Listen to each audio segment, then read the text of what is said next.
ibabaw. Sa taas na lang Elma, sa ibabaw nung dresser ni Boy. Nung ano ni Boy. Sige ako nung nilagay dito.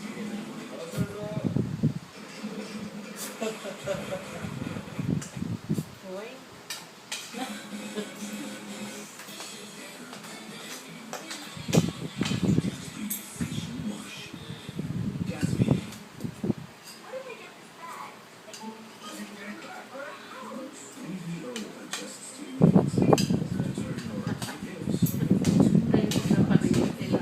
Napagod na. Ano ka?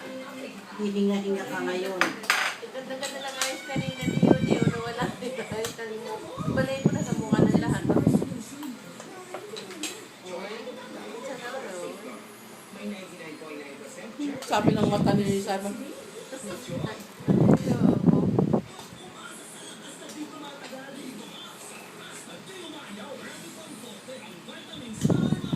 Mga mulaway na kayo.